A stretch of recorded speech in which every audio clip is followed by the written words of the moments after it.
Un Scénic de 2012, 5 900 €. Un BMW X3, 5 500 €. Ou encore une Renault Zoé, 5 300 €. Des tarifs hallucinants à moitié prix par rapport au marché. Où trouver ces voitures d'occasion à ce prix-là? En achetant aux enchères. De plus en plus de Français ont flairé le bon filon, ce type de vente est en plein essor. Et même si vous n'êtes pas un pro de la mécanique, en suivant quelques conseils et en restant prudent, il est possible de faire de bonnes affaires. Mais attention, il y a un gros problème. Impossible d'essayer la voiture avant la vente.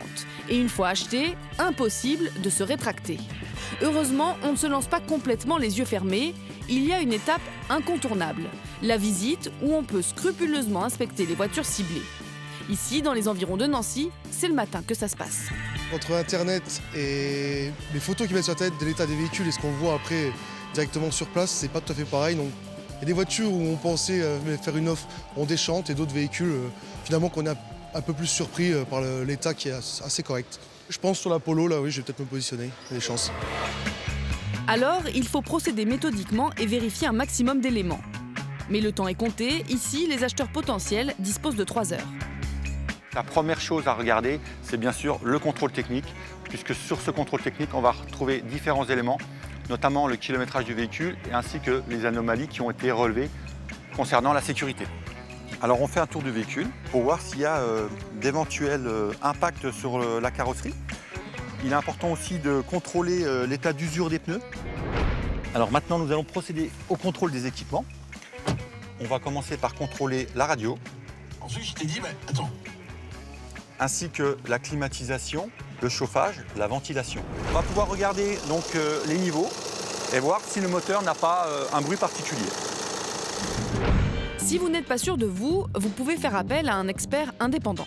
Se faire accompagner par un professionnel pour acheter un véhicule aux enchères, c'est effectivement une bonne idée.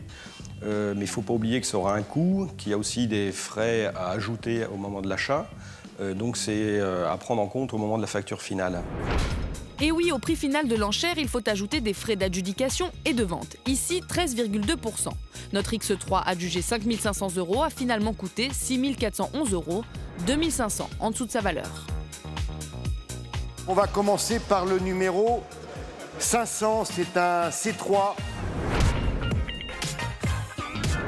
Adjugé à vous, monsieur, 7 050 €. Adjugé à vous, monsieur, 900 €.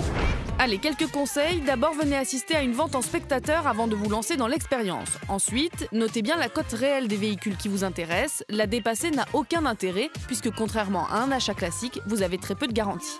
Et enfin, gardez la tête froide. Quand on a repéré un véhicule, on se fixe un prix. On se fixe un prix. Si on s'est dit je vais jusqu'à 2000, je vais jusqu'à 2000. Mais on ne dit pas je vais monter comme ça. Voilà. Parce que là, si vous tombez effectivement sur 2 personnes, on peut avoir, c'est rare, mais il peut y avoir des gens qui s'emballent un petit peu.